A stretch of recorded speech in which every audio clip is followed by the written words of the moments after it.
I'd like to begin with the following statement. And I've thought about this for a while. Okay. And don't ask me why this came in my head, but it did. Being. Dear Ben Simmons, you a bitch. Thank you for stating the obvious. Was it Ben Simmons, the Invisible Man? The Don't NBA ask, version okay? of John. He's the NBA version of John Cena. Right. Let's go. I can't do it. We'll do it live. Do it live. I'll write it and we'll do it live. Mister, will you please wake up? Wake up, wake up, wake up, wake up.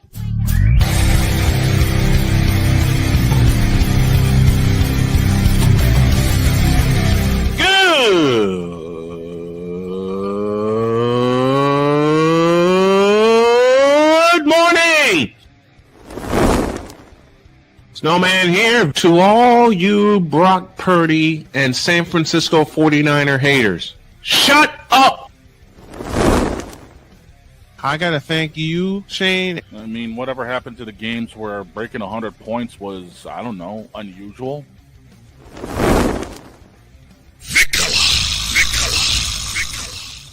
There was one word to sum up the All-Star weekend. Trays. Cause we take this job so serious. Splash Brothers, yes. Ray Allen, replace him with Steve Kerr. Reggie Miller, yeah.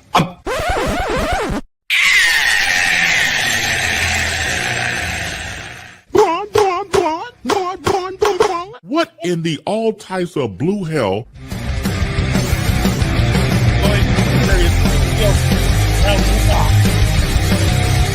Oh yeah!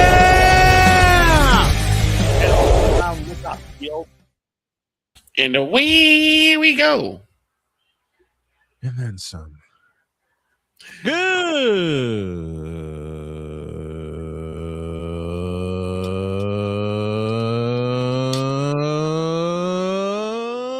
morning and welcome to the Wacky Wednesday Express edition of Snowman in the Morning. Glad to have y'all with us. Why is this Express? Because we're going to act a fool today. I've got a test to study for, and I've got 2 games to cover. Mm-hmm. Which means we're getting really wacky. The question is, how wacky are we being allowed to get? Correct.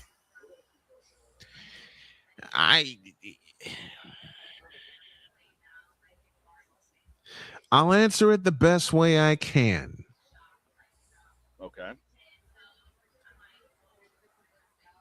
We're going to finally tape a Patreon segment of this of This edition? this show. Yes. Okay. We're finally going to put a Patreon out there. I've been teasing it for 2 years, and we're finally going to make time to do it. Can't do it here because our stations are with us. Okay. But, so we got to do what our truth says and got to keep it PG. We got to keep it clean. Especially considering my beautiful wife wrote a sign above me that hangs in my office. But that don't mean we can't get a little bit stupid. I'm going to warn everybody right now. Had a slate planned. Thumbnail done. Description done. Mm-hmm. And for the next few minutes, we're not going to do any of it. In other words, we're going to act a fool. While we were on, we going to act a fool. Because while we were on the road to Seymour, Indiana, this happened. In a world where partial greatness is celebrated and total greatness is shunned, there stands to be a figure on the lips of those who love him and those who hate him. The inane comparisons to Michael Jordan and Kobe Bryant continue and has existed since 2003. There is no end in sight, for the battle between those who unconditionally love and unconditionally hate him wages on. The these are their stories. Welcome to the Bronzexual Confessions. Oh, hell. We're starting off with this. Yes, we are. I never thought. How does my wife describe it? That in Republican, conservative, backassward, small town Indiana, That's one way to put it. Yes, it is. that at 9 o'clock in the morning, this would happen. Oh boy. Let's have a conversation with a Bronzexual. What you To mean? This idiot, this fool, this thing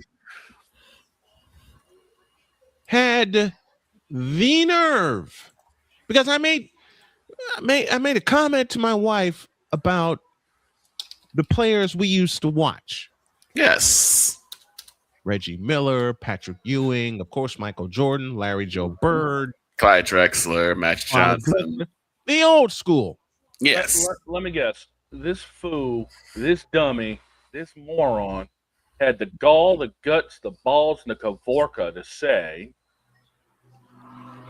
Quote,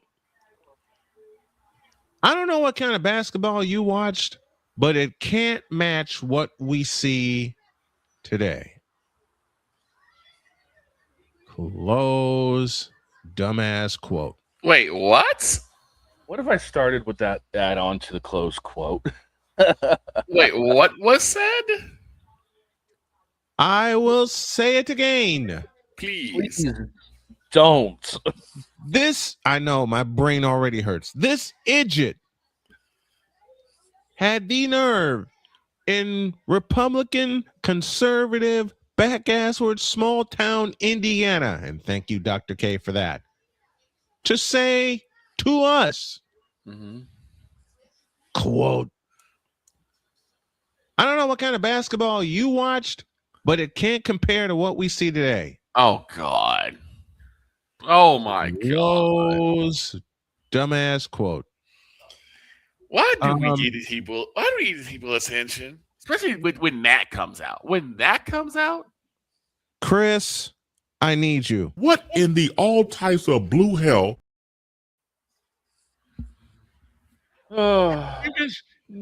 Listen, Cole Johnson explained it best. We don't look for this stuff. It finds us. I can't believe we're gonna say this. And like yeah.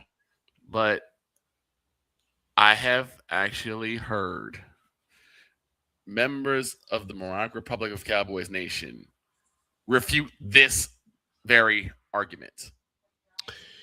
Well, this guy didn't. Oh God, this ranks up there with what I had happen. I know a guy.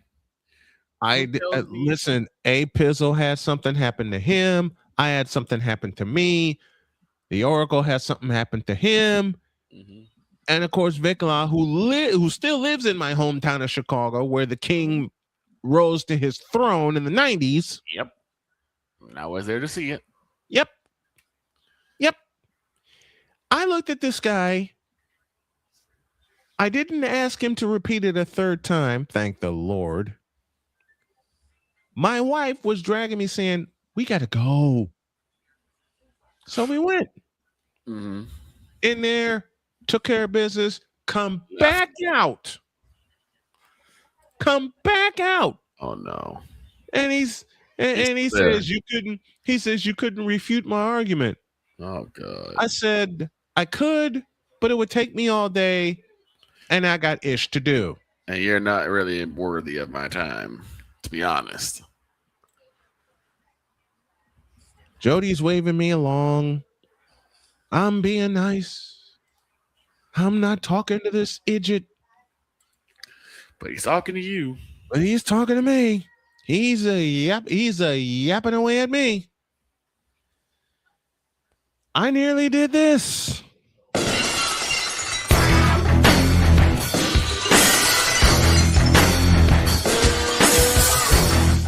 Oh my God, that's Austin's music. I should have done that, but this fool, before I could climb into my wife's truck, Opened his mouth again. opened his whole mouth and delivered a challenge I couldn't answer simply because I didn't have the time. Oh, what did this dumb say now? He said, quote, "Did your favorite player ever play 23 years and get all the records?" Do you want to tell him or should I? Close quote. Do you want to tell him or should I? Just a moment. I looked at my wife. She looked at me. And she said, "You have 120 seconds." Yeah. You have 120 seconds. She started counting and started the truck. You have 48 hours, Mr. Johnson. Exactamundo. My wife said, "You got 120 seconds." Then she gave me the most wicked smile she's ever given me in 8 years and said, "Get him."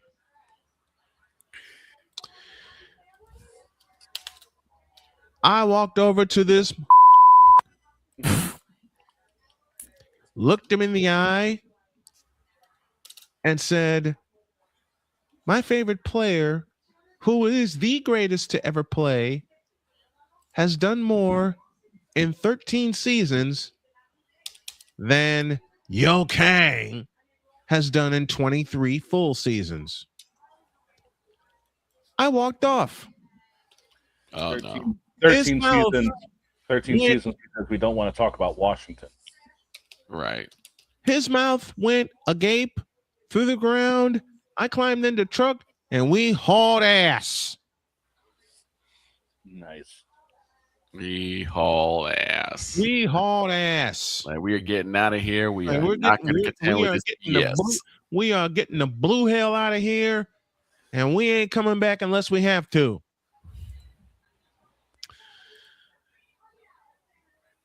Jody started laughing. Of course she did. Nice. And said, "Did you have to hit him with that one?" Yes. I said, "Honey, do me a 3-word favor." And she's already giggling. And she says, "Let's hear it. Find the lie." There you go.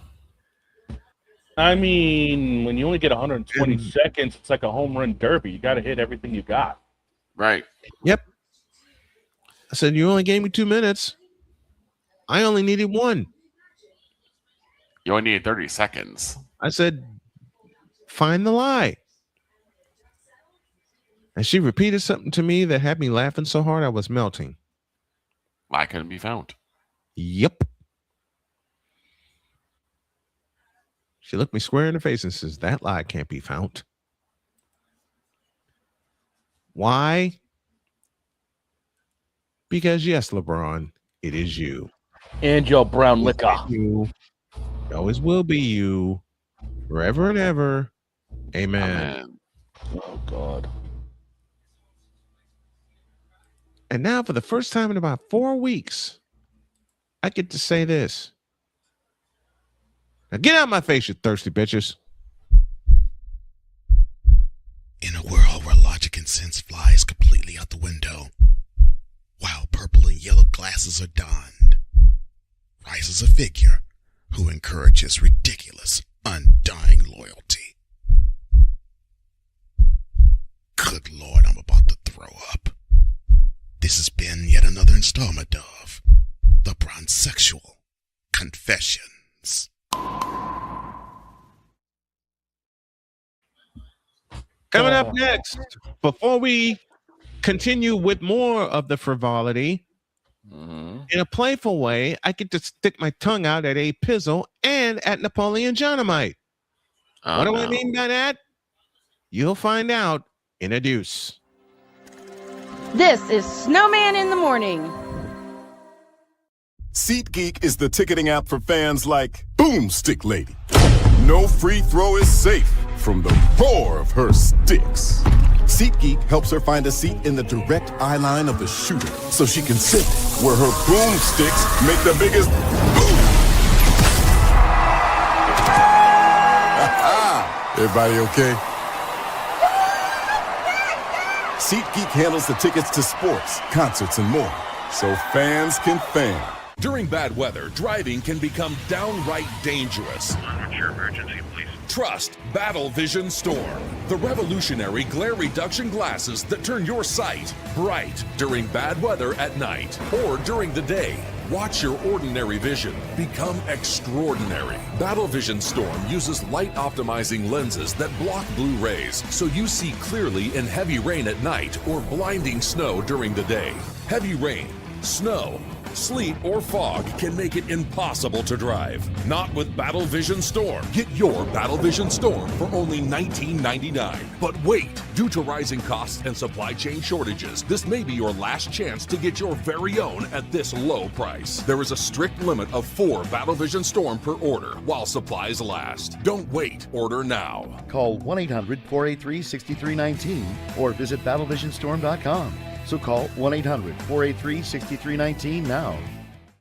Whether it's news, the largest egg producer finds bird flu in chickens at a Texas plant, weather, devastating tornadoes rip through the heart of the United States, inspiration, a breast cancer survivor completed the journey of chemotherapy, and now begins a future one of matrimony or sports. Michael Jordan is shown on a photo with Diddy. LeBron James has a video extolling the virtues of a Diddy party. This has been yet another beating a dead horse presentation. We got you covered. BS3 Network, in association with Comey Media Incorporated, proudly present The Morning Shift with Cole Johnson. Live every weekday at 8 a.m. Eastern, 7 a.m. Central.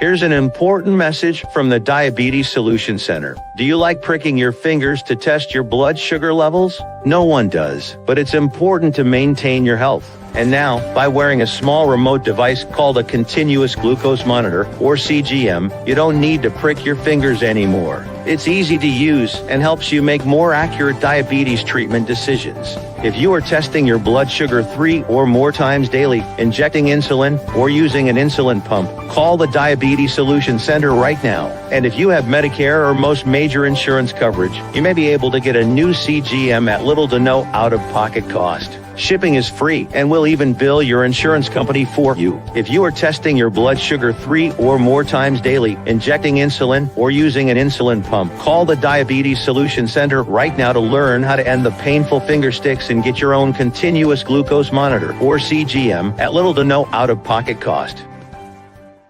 'Cause we take this job so serious. Dear bronsexuals. You fool! What in the all types of blue hell? This is Snowman in the morning.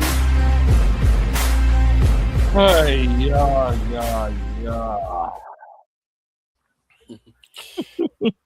I love our community. Me too. 19 after the hour. I gotta explain why. Go ahead. As you guys know, we have a lot of people in our community, whether it's no is required or, of course, Shooting Lights Out. So I got a chance to watch Shooting Lights Out yesterday. Not yesterday, but Monday while I was at the gym. Mm-hmm. Yep. And Playmaker was talking about something. And all I heard while I'm working out was, for Paul George. Yeah. I was like, wait, what? What have we started? And Cole was like, why you guys sound like Snowman? Why you guys? and of course. Okay, so I didn't catch all of what happened with the trade. Miami sent Paul George to Milwaukee for Giannis. For Giannis. For Paul George. Now I'm going to have to cut that and use it. That was incredible. That's a new graphic. That was. You know what? What have we started with But that? you know what? I like it because we do love take it. a lot of stuff from that group. You know, Chapel Bill and Yep. We need to see. Oh, we borrowed. And, you know, look, that's they a lot. borrowed. Listen, what makes it great is that they've borrowed endlessly from us and we from them. Yeah, We've borrowed endlessly from each other. I mean, look Now at I'm what's gonna going cut. on. Look at what's going I'm over. gonna find that I'm gonna find that segment and I'm gonna cut it. I'm gonna use it. I All mean, right. Look at what we've ended up sending over to Jen's community and what's come Oh back my from God. there. Oh my Lord. What haven't we sent over there? Time. Ball start. Yeah, that's yeah. Mm-hmm. Yeah. False start. Yeah. We sent this. What in the all types of blue hell? Yep. I can tell you the next sound is going to be. That's a lie. We've sent over the whole bronze sexual thing because that made its way over. I mean, why? Listen. That made its way over. And then during a spelling bee that I got talked into on a Sunday night where I was trying to be lazy, this happened. Hemorrhoid. Lebron. Hemorrhoid. You are correct, sir. Thank you. I retire. Shut the whole spelling bee down. We were on the air for a good 90 minutes? Yes. We were on Jen's stream for a good 90 minutes. That happened and shut the whole thing down. I went to bed. Yep. Now, as I teased before the go ahead, dog. I was about to say, I mean, the joke was there writing itself. Yeah, it was. But it's LeBron. The joke always writes itself. I'm just the one that actually ended up inking it. No, you didn't think it. You said it aloud. Including this one. This rant has been brought to you by Genevieve Yoso's Couches. Duck. The next time she's on there with this, I'm going to visualize that. Anyway, 23 after the hour, and I said something before the break involving two of our dearest friends, A Pizzle and Napoleon Dynamite. Mm-hmm. Old Snowman gets to stick his tongue out at both of them. Why? Take a listen.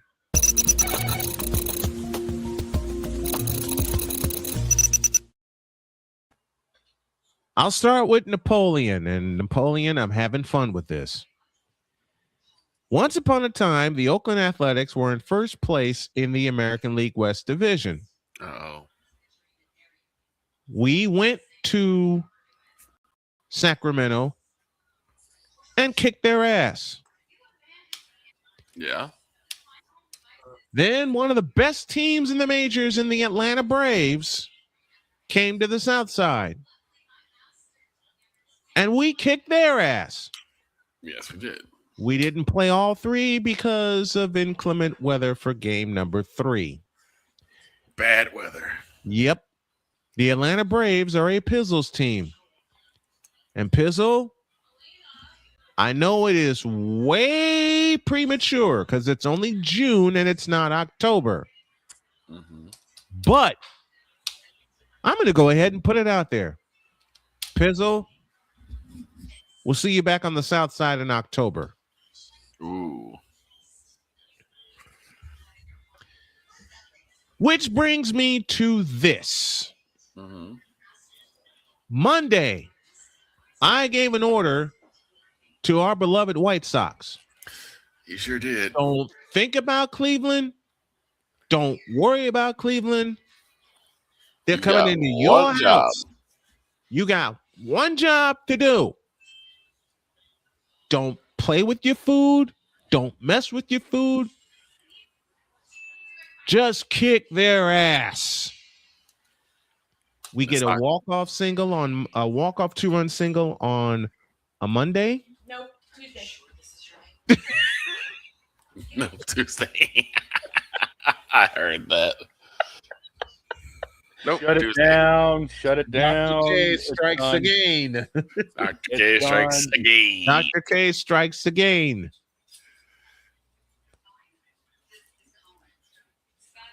So I got the and I'm waiting for her to come up. And I'm waiting for her to come over here. So we get a walk-off single on Monday night. No, you do not, and you need to hush up about it because you're just wrong.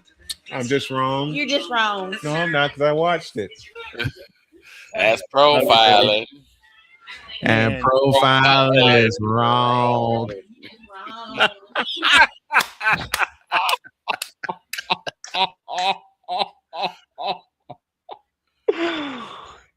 And people wonder why I have loved her for the last 8 years. Right. Tuesday night, we get a pitcher's duel. Yes. That was a great game. That was a wonderful game. Both of these games were wonderful games. Don't get it twisted. Both of these games were terrific. And I think this will be a more than likely October matchup. We will see Cleveland again in October. Oh, yeah. They are that damn good. We beat them 2-1 last night, which is the kind of game the kind of series I kind of figured was going to happen. We were going to have. Right. Because, as I said, and I make these jokes all the time, but I know how good the Cleveland Indians are. I know how good the Cleveland Guardians are, okay? I am not stupid. I have watched them play. They are a hell of a team.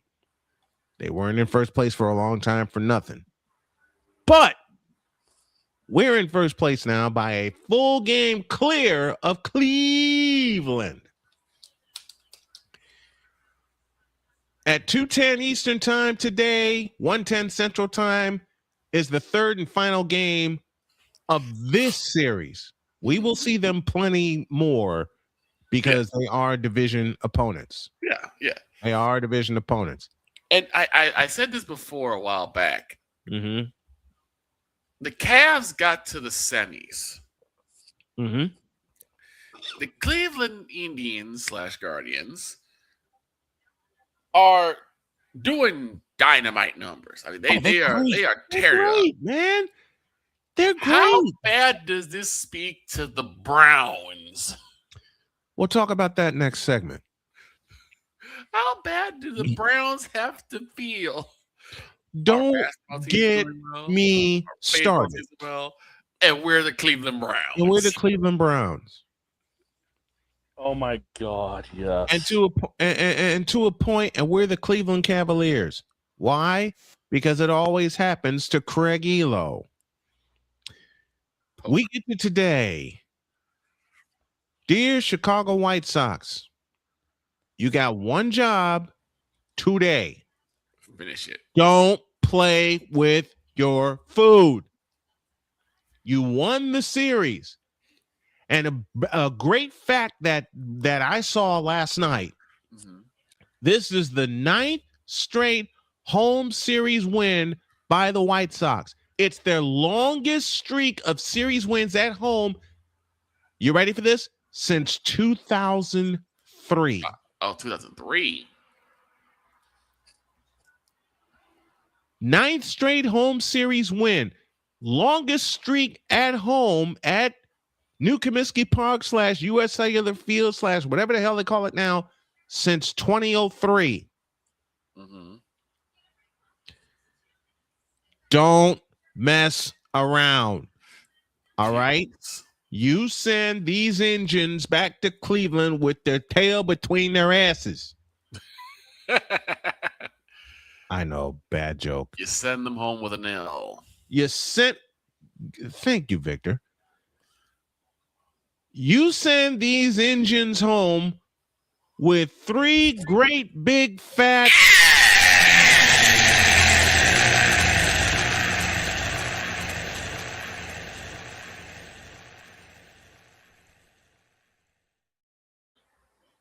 And remember, the White Sox are doing this without Munetaka Murakami, who is on the shelf with a groin injury. And you had to think and you had to figure, and Victor and I talked about this after we got our ass kicked in Miami. Somebody needs to step up, and it needs to happen on a daily basis. Those were Victor's words. Yeah. I couldn't agree more. And last night, Miguel El Tigre Vargas gave us the winning run with a 6th inning no doubter. I mean, let me borrow Shane's words, and I'm going to ask the stations to forgive me. Uh-oh. Miguel Vargas launched a piss missile. A swamp donkey. A swamp donkey. Donkey.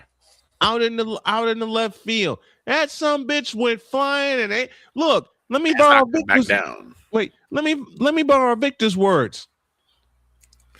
As soon as he hit it, I saw that bitch grow two legs and leave. Cussing. Just like, you ain't hitting me anymore. Just land on the street on 30. Just land on the street on 35th Street saying, "Hit me." I already got smacked out of the ballpark. Right. That ball had a vapor trail on it longer than an F-16. Right. That ball had a vapor trail on it longer than the Cleveland Browns losing streak. That too. That ball had a vapor trail longer than the Cleveland Browns list of quarterbacks. That too. That vapor trail had that thing had a vapor trail. I shouldn't, but I'm gonna. That thing had a vapor trail longer than the Los Angeles Clippers. Yeah, that too.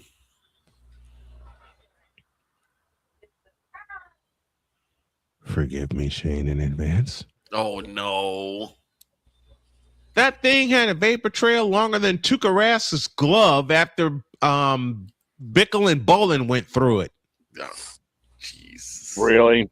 You had to go there? It could have been Graffinino. Longer than the skirt Graffinino wore at second base? Yes. I'll make that joke. Longer than LeBron James's hairline? That too. Longer.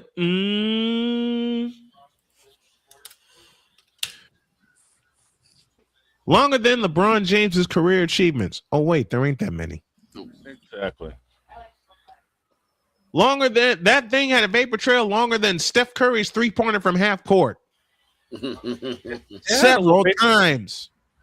The only thing longer than that vapor trail is Steph Curry's range. Yes. Yes. What is Steph Curry's range coming onto the court? Yes. What is Frank Thomas's range when he sees the ball heading his way? Yes. What is Ken Griffey's range when he sees the ball heading his way toward his bat? Yes. Upper deck. What is David Ortiz's range when he sees the ball coming his way and he lets go of it out of the ballpark? Yes.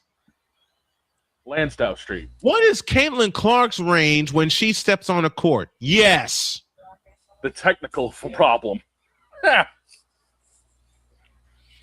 We'll get into that. We'll get into that later. But that's what happened. A different hero has stepped up for the White Sox every night, especially after we got our ass kicked in Miami. And I will say it again the way I said it on Monday. The series that turned this season around for the Southsiders is when they kick Toronto's ass. They sent them back to the Sky Dome with their asses between their legs in a sweep. Mm-hmm.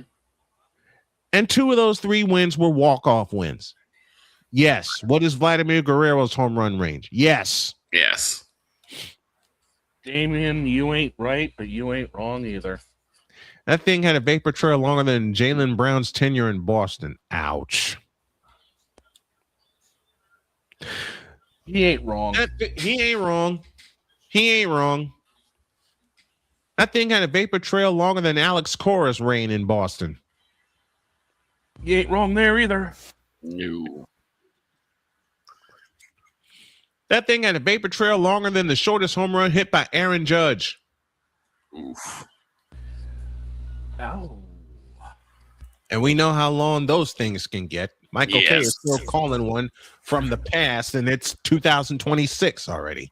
Right. John Sterling's still calling one. Thank you. You went where I was going to go. John Sterling still calling that home run. God God love you to the late, great John Sterling. And I can't believe I'm saying late because I love listening to John. And listen, John Sterling, your legacy is forever, my friend. And to my buddy Dave Sims, you're carrying it on, and I love you. I mean it. Aaron Judge hit a home run so high one time. Stacey King's looking at it like it wants to go higher. Yes. Yes. Yes. I think this one's for Pizzle. All the best power hitters, Canseco, McGuire, Judge, Thomas, Griffey, any of the great power hitters, all they had to do was look at the ball before they even swung it, and they said, now get out my face, you thirsty bitches. Pretty much. Andres Galarraga, anybody? Andres the Giant Galarraga, Barry U.S. Bonds, Kirby Union Gap Puckett, Cargo himself, Carlos Gonzalez, El Caballo, Carlos Lee, Jose the Animal Batista, Jermaine Live and Let Die,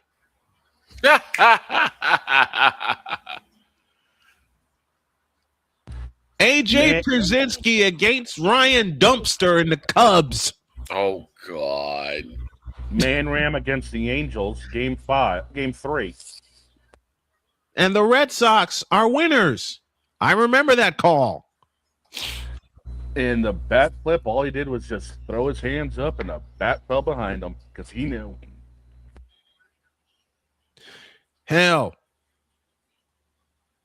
Any home run hit by Derek Jeter. Number 2, Derek Jeter.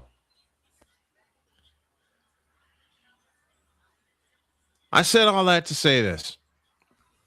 This is a good White Sox team. Period. They got a hell of a pitching performance yesterday from Sean Burke, who went 7 1/3 innings. And kudos to Will Venable for letting his pitchers pitch. Yeah. Too many times we've seen managers get so trigger happy they need to pull the hook. Give me this button. Jay Spivey, this is for you. Analytics. Sometimes managers get so tied up on analytics they think, are you kidding me?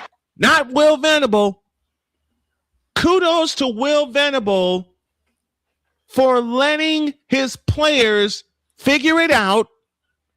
And play. Right? And play. Letting his players play. And most importantly, letting his pitchers pitch.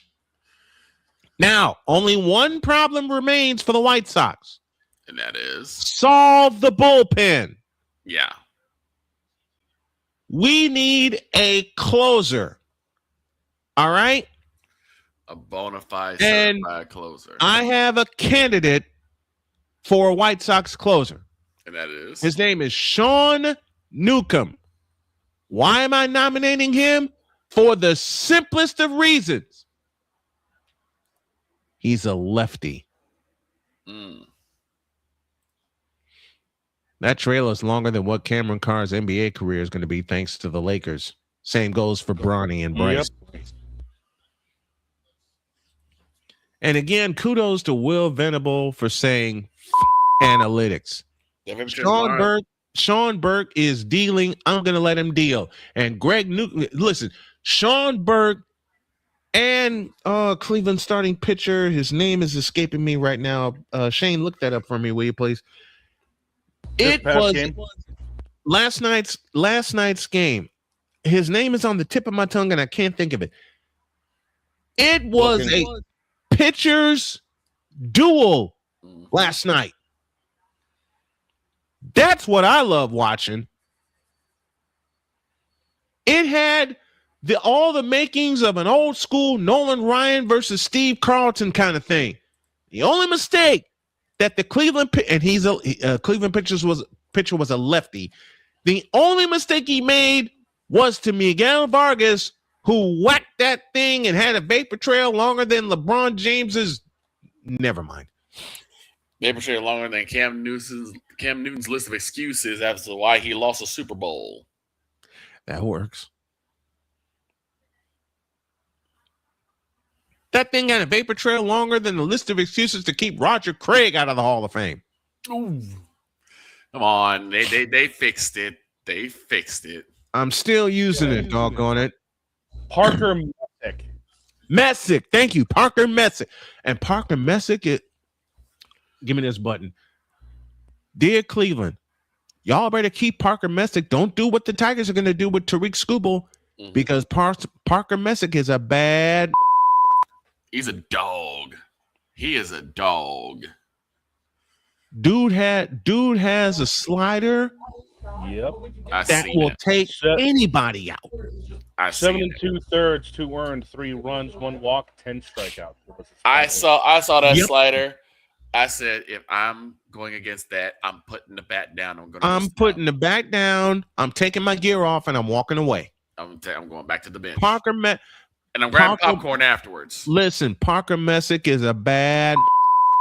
He is. I said it. He is. But so was Sean Burke. Burke and Parker. Listen, Sean Burke and Parker Messick went pitch for pitch last night. Yeah. Burke went 6 1/3, 6 hits, 1 earned, 1 walk, 6 strikeouts.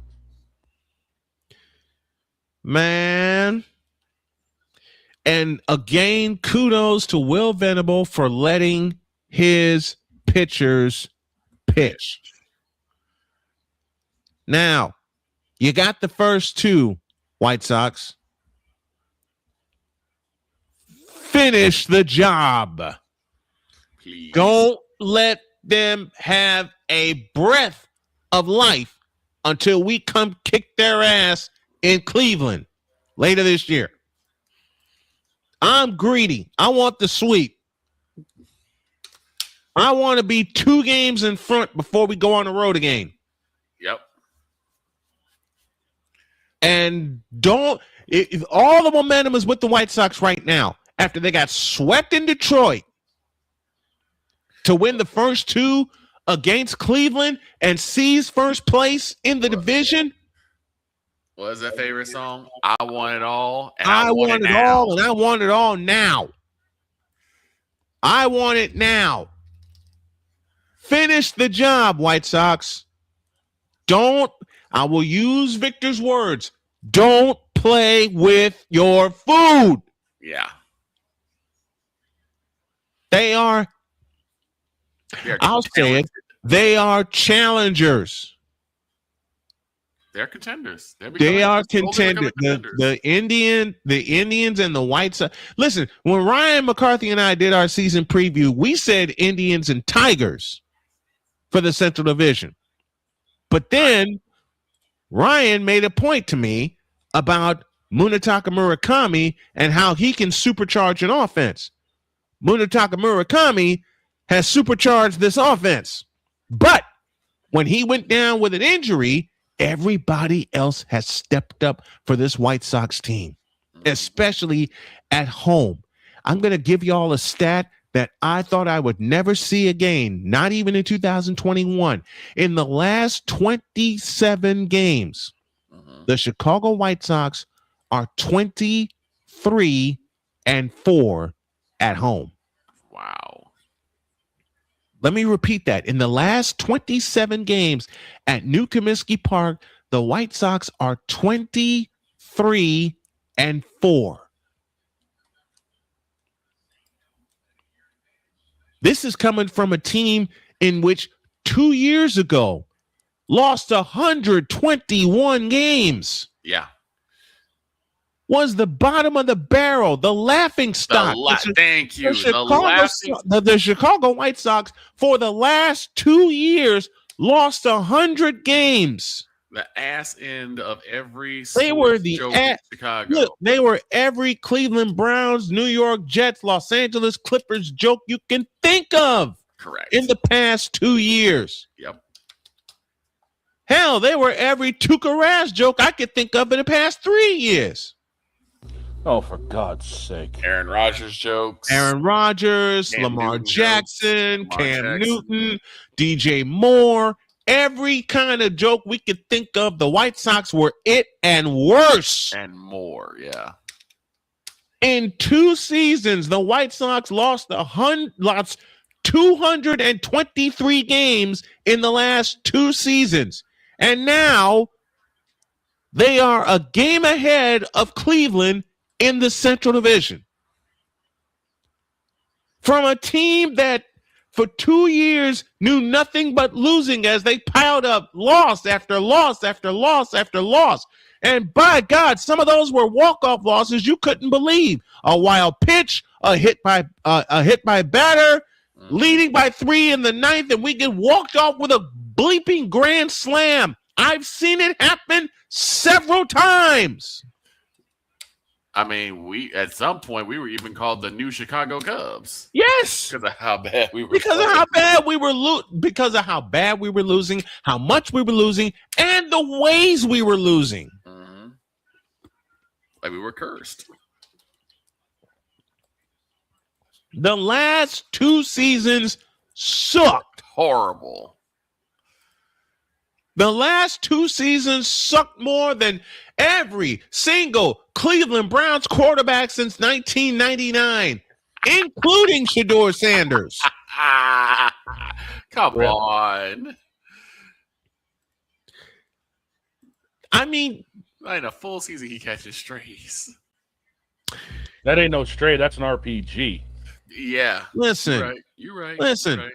The last 2 seasons for the White Sox has sucked more out loud than Geno with the Raiders or the New York Jets. That's true. Twice. That's true. And this is Geno with the Jets 2 times. Who thought that was a good idea? They suck worse than Cordell Stewart's tenure with the Bears. No. Oof. They suck worse than Jay Cutler's tenure with the Bears. That too. They suck worse than the Cubs celebration after they won the cotton picking thing in 2016. Yeah. There's a joke I want to make, but I'm going to save it for later because it's not exactly PG. But Understood. You know Understood. I mean, it sucked worse than LeBron James getting busted sucking a blunt on live TV in Cleveland. Look, I'll do a little bit of self-harm for myself. Yes, sir. The past 2 years for the White Sox have sucked more than Mike McCarthy's idea to let Ezekiel Elliott be the center in the divisional round against the 49ers. The last 2 years for the White Sox have sucked more than Grady Little leaving Pedro win in 2003 against the Yankees. I was wondering when that would come up. You're welcome. Thank you.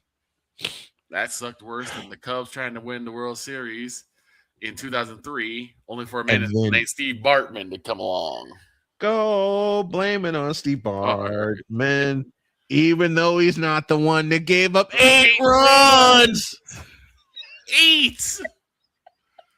Y'all go blame it on this poor man. And y'all gave up 8 runs.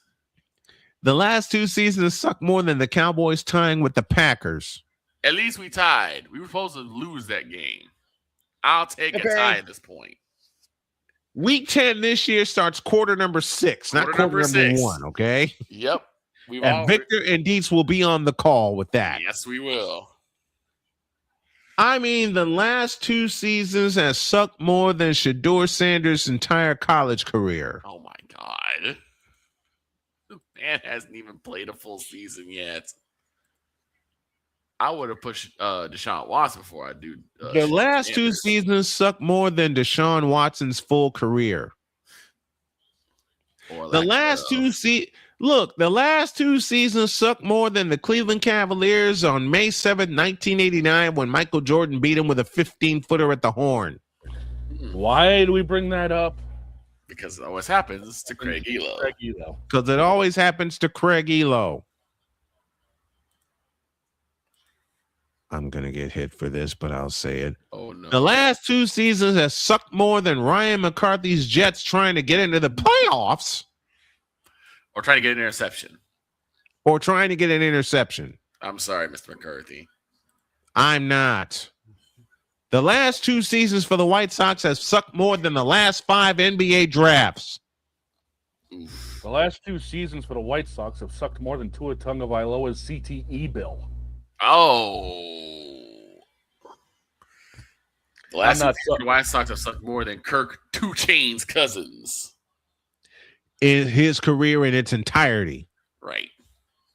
Minus a couple 500-yard games. The last 2 seasons for the White Sox. I can't believe I'm going to do this, but I'm going to do it anyway. The last 2 seasons for the White Sox have sucked more than every other season for the Arizona Cardinals since 2021.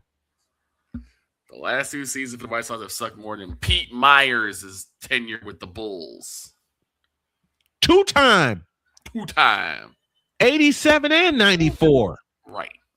The last 2 seasons have sucked more than Call of Duty Murray playing for FaZe Clan. There you go. The last 2 The last 2 seasons have sucked more than the Chicago Cubs this year after winning after having 2 10-game winning streaks and then having a 10-game losing streak and wondering what they're trying to do in that division. I don't have the button handy, so I had to improvise. I understand. The last 2 seasons for the White Sox have sucked more than the current baseball TV programming schedule. Oh, agreed. The last 2 seasons. The last 2 seasons for the White blank paywall that we've had to deal with for every sport. For every Chicago game, you had to fit behind a bleep bleep give blank, give me this button. Had to fit behind a paywall. Thank you, Chicago Sports Network, for being a total and putting every accessible home game or road game behind a paywall, you bitches. Now, I love Adam Amin, who is the television voice of the Bulls and the Blackhawks. I love Adam Amin. He spoke so lovingly of one Stacey King, and I hope to get Adam Amin on the show one day soon. But I'm pissed at the Chicago Sports Network for not making it available for everybody for in the city. Chicagoans to not watch games locally because you got to pay $19.95 for a paywall and a Chicago market that needs to have their game streamed and watched free like they did on Sports Vision back in the day, you f***ers. Sports Vision, Sports Channel. As my son Dakota would say best, and my wife would echo, stupid f***ers. The last 2 seasons have sucked more than Triple H's booking and ripping WrestleMania away from New Orleans and giving it back to Las Vegas. The last 2 seasons have sucked more than the Raiders' tenure in Vegas. Oh. The last two White Sox seasons have sucked more than the A's tenure in. Oh, wait, they're not there yet. Let me repeal that. No, you got it right. The last 2 seasons for the White Sox have sucked more than the A's last 5 seasons in Oakland. The last 2 seasons for the White. Forgive me in advance. The last 2 seasons have sucked more than the last 7 years of Anthony Davis's career. Ouch. Before, during, and after LeBron. Ouch. The last 2 seasons for the White Sox, where they lost 123 games, have sucked more than Kyrita Herbal's career since June 19th, 2016. And apparently, he's now calling out LeBron James for his BS. Oh, dear God. Yeah. No comment. Finally. No comment. About 7 years too late, Kyrita Herbal Tea. 7 years too late. The last 2 seasons have sucked more than the Philadelphia 76ers. Joel Embiid. Playoff team or not. Joel Embiid. The last 2 years have sucked. Yeah, the last 2 years have sucked more than when Kobe sucked the air out of the Target Center. Thank you, Kevin Harlan.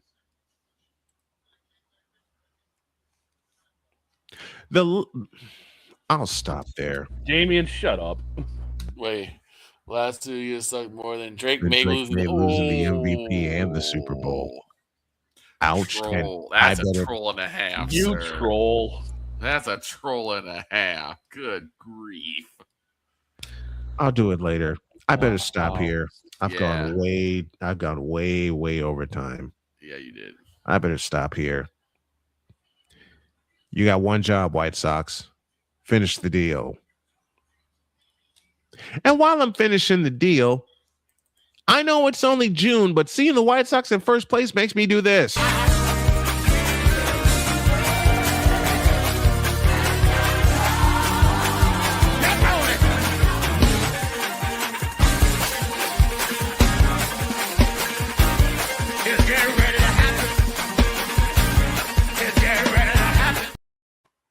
You get the idea.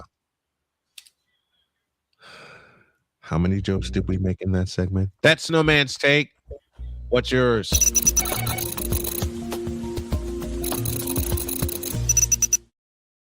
And I have one more joke for you. This Snowman's take has been brought to you by Arctic Wet Wipes. When you want to wipe away that Cleveland feeling, use Arctic Wet Wipes. Now sold next to Preparation LeBron Cream. You're welcome, Sick. I figured I'd get that in for you. An ID and more frivolity in a deuce. This is Snowman in the Morning. SeatGeek is the ticketing app for fans like Boomstick Lady. No free throw is safe from the roar of her sticks. SeatGeek helps her find a seat in the direct eye line of the shooter so she can sit where her boomsticks make the biggest boom. Everybody okay? SeatGeek handles the tickets to sports, concerts, and more, so fans can fan. During bad weather, driving can become downright dangerous. What's your emergency, please? Trust Battle Vision Storm, the revolutionary glare reduction glasses that turn your sight bright during bad weather at night or during the day. Watch your ordinary vision become extraordinary. Battle Vision Storm uses light optimizing lenses that block blue rays so you see clearly in heavy rain at night or blinding snow during the day. Heavy rain, snow, sleet, or fog can make it impossible to drive. Not with Battle Vision Storm. Get your Battle Vision Storm for only $19.99. But wait, due to rising costs and supply chain shortages, this may be your last chance to get your very own at this low price. There is a strict limit of 4 Battle Vision Storm per order while supplies last. Don't wait, order now. Call 1-800-483-6319 or visit battlevisionstorm.com. So call 1-800-483-6319 now. Whether it's news, the largest egg producer finds bird flu in chickens at a Texas plant, weather, devastating tornadoes rip through the heart of the United States, inspiration, a breast cancer survivor completed the journey of chemotherapy, and now begins a future one of matrimony or sports. Michael Jordan is shown on a photo with Diddy. LeBron James has a video extolling the virtues of a Diddy party. This has been yet another beating a dead horse presentation. We got you covered. BS3 Network, in association with Comey Media Incorporated, proudly present The Morning Shift with Cole Johnson. Live every weekday at 8 a.m. Eastern, 7 a.m. Central.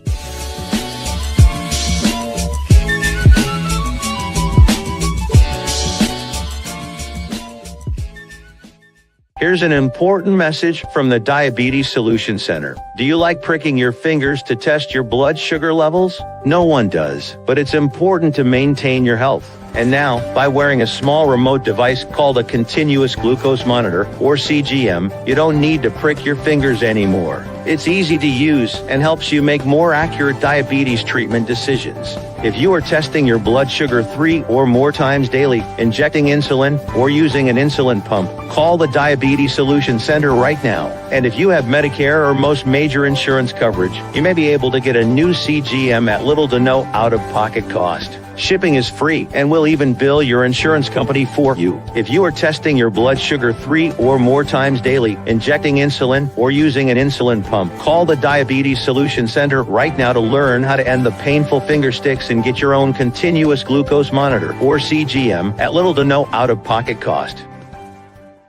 'Cause we take this job so serious. Here, bronsexuals. You fool! What in the all types of blue hell? This is Snowman in the morning. I got nothing after that. I got nothing.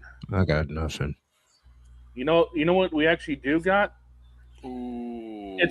I saw that. Whoa. Then Damon, you are lucky Jen's not here. You're lucky. Uh-huh.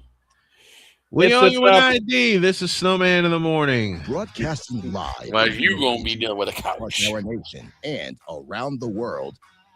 This is Snowman Multimedia. I'm on Alarm Island. It's really, in the end, basically a skill issue. Who told this lie? We need to see. It's really, in the end, basically a skill issue. I am cute. Give me them cocks! Now get out of my face, you thirsty bitches. Jesus Christ. Wow. Okay. I have an excuse for that one. What's that? I was up at 4 a.m. No, you got the excuse for the fact of having the same clip in there twice, but you don't have the excuse of the way Why it's that's there. up. Well, it's really, in the end, just a skill issue. And then you have me after that. Wow. I still think the best one between Dietz and Jen. Yes. Whenever those two get together. But the way you cut it was like, put someone in the middle of the blank field. It's not hard. Then Jen, it's really, in the end, basically a skill issue. Dietz, Jesus Christ. I'm gonna have to find. Now I gotta find that one. Damn you, Victor. Okay, you know what? Let's have some fun. 12:02. We owe you an ID. This is Snowman in the morning. Broadcasting live in your region, across our nation, and around the world. This is Snowman Multimedia. We need to see. Put somebody in the middle of the field. It's really, in the end, basically a skill issue. Jesus Christ. Well, that game sucks. You fool! I'm on Alarm Island. What is that? Give me them cocks! Now get out my face, you thirsty bitches. Now get out of my face, you thirsty bitches. Now get out of my face, you thirsty bitches. Now get the hell out of my face, you thirsty bitches. Okay, sure. That one you have Wise in there asking, what the is that? And that was the first time that L came out. Yes. The first time that Cole introduced the L graphic. That's the first. That's the first thing Wise said. Oh my Is that God. that's the one where I mix Dietz and Jen together? Yep. Oh my Okay, God. so we got more frivolity to get to, huh? Yep. This time it's Shane's turn. Yep. Oh no. Go ahead, Shane. Because I know you start, Shane. Don't you even go? Oh no, you started this ish. Yeah, I did. And that's my message for the White Sox. Sweep that ish. The joke was right there. I couldn't help it. I know it was. It was right there. As much as I really hate to say this, push the button. Push the button. Button pushed. In a world where partial greatness is celebrated and total greatness is shunned, there stands to be a figure on the lips of those who love him and those who hate him. The inane comparisons to Michael Jordan and Kobe Bryant continue and has existed since 2003. There is no end in sight, for the battle between those who unconditionally love and unconditionally hate him wages on. These are their stories. Welcome to the Bronzexual Confessions.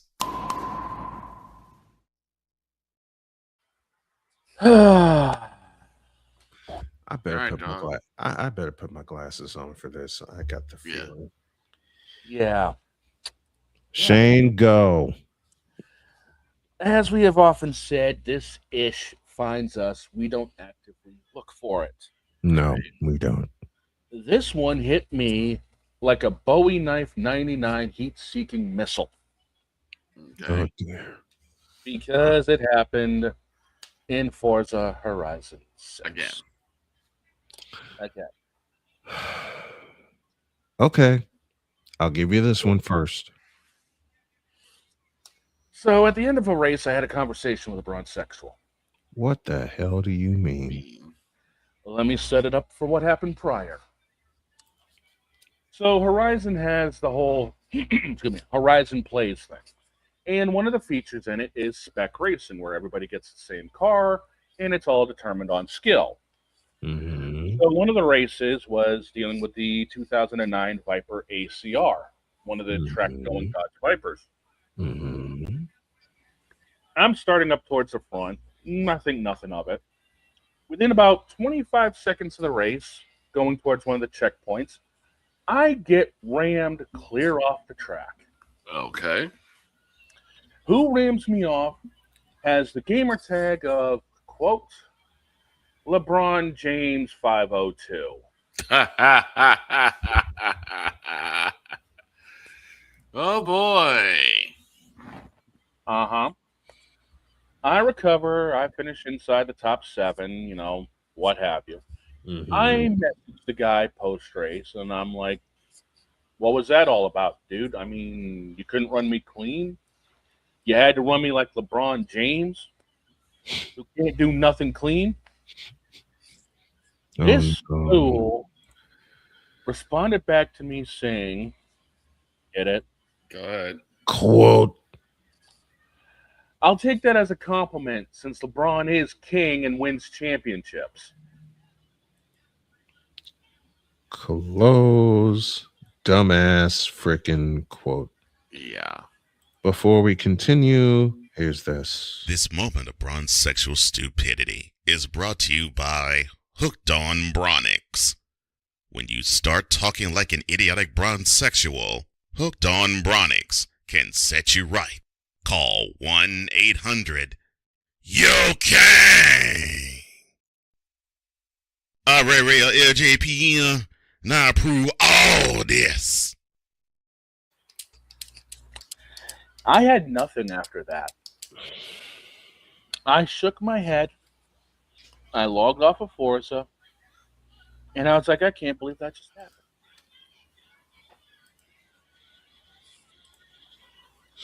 This who opened his entire mouth and took me calling him LeBron James as a compliment. Since LeBron James wins championships.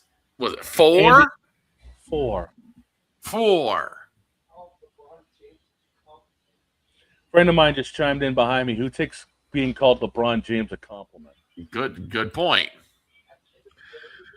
Apparently this guy does, and he belongs here.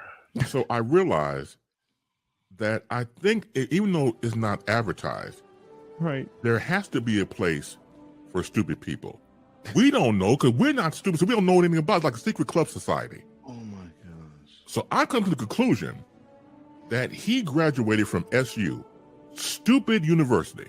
Yeah, all the stupid ass letters that go along with graduating, high honors of being stupid. I can't do no more, man. Vámonos, dominos, vámonos.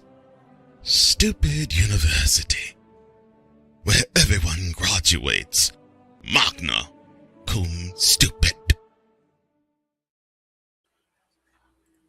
Remember, we don't seek this ish out.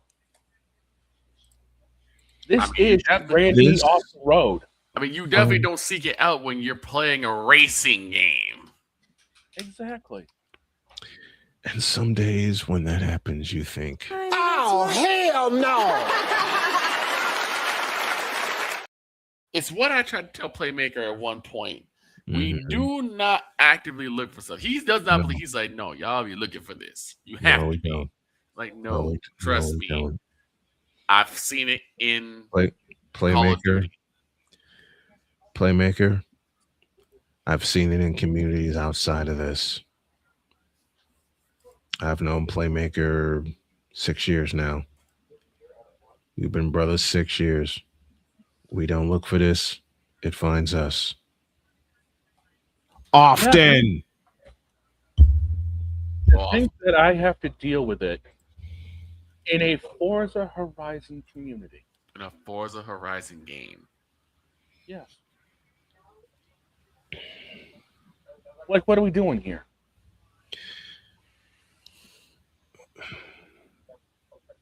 Like, how did this happen? Yeah.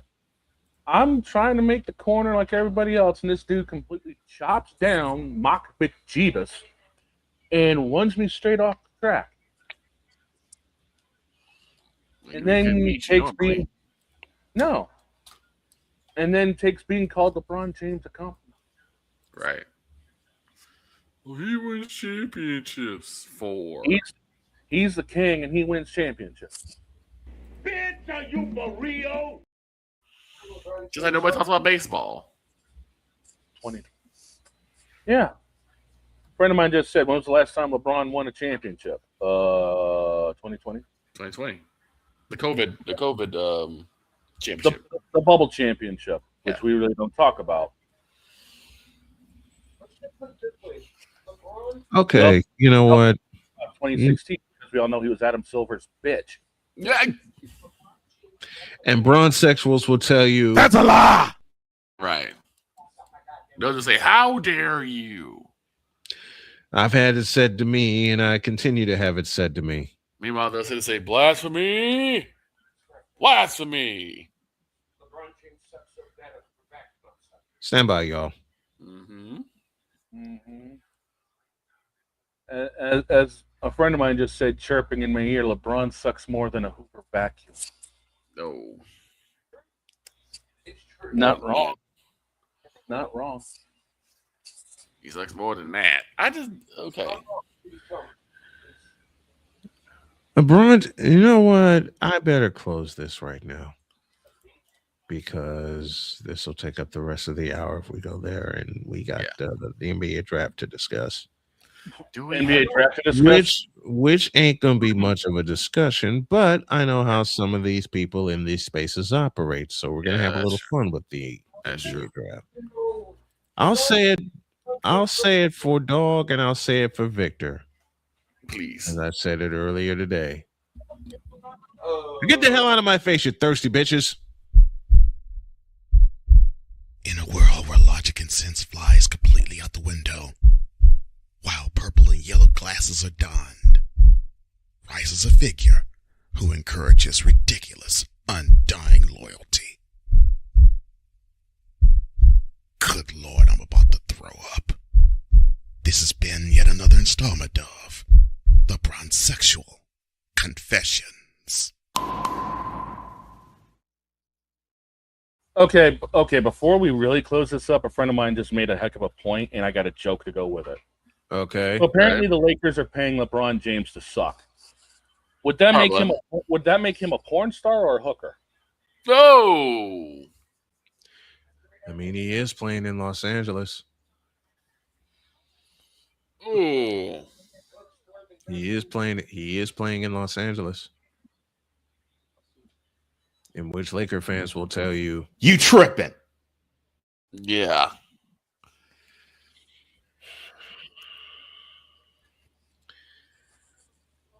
The NBA draft and our thoughts on it after these. This is Snowman in the Morning. The original Think Drink is back. Level up with proven ingredients formulated to crush your competition. No gimmicks, no jitters, no messing around. Just high-potency results that keep you moving day or night. There's a new nerd in town, and we came to play. Nerd Focus. Smarter than energy. Here's an important message from the Diabetes Solution Center. Do you like pricking your fingers to test your blood sugar levels? No one does, but it's important to maintain your health. And now, by wearing a small remote device called a continuous glucose monitor, or CGM, you don't need to prick your fingers anymore. It's easy to use and helps you make more accurate diabetes treatment decisions. If you are testing your blood sugar 3 or more times daily, injecting insulin, or using an insulin pump, call the Diabetes Solution Center right now. And if you have Medicare or most major insurance coverage, you may be able to get a new CGM at little to no out-of-pocket cost. Shipping is free, and we'll even bill your insurance company for you. If you are testing your blood sugar 3 or more times daily, injecting insulin, or using an insulin pump, call the Diabetes Solution Center right now to learn how to end the painful finger sticks and get your own continuous glucose monitor, or CGM, at little to no out-of-pocket cost.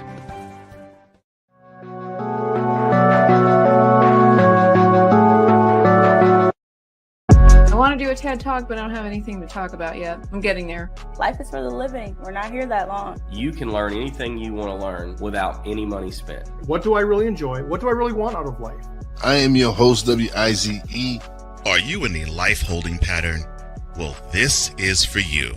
Welcome to the Stuck in My Mind podcast. Live every Monday, Tuesday, and Wednesday at 4 p.m. Central.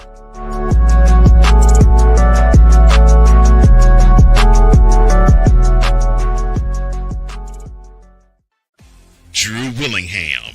In this case, yeah, you put the blame on Kyle Shanahan for apparently not preparing the team enough for the overtime rules, supposedly. Cole Johnson. Peyton was considered the winner, and he was the darling of all darlings for Gerald. With a special appearance by Tyrone Alizé McDummy. Ain't nobody calling me. Text. Delete. Join these two football enthusiasts as they give you Total Football Talk. Live every Monday at 4 p.m. Eastern, 3 p.m. Central on the Sertoba Media and the Comey Media YouTube channels.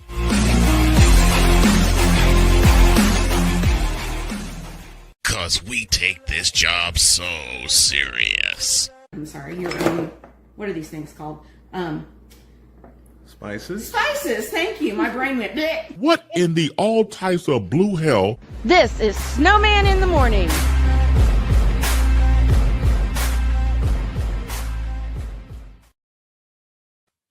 That's my beauty.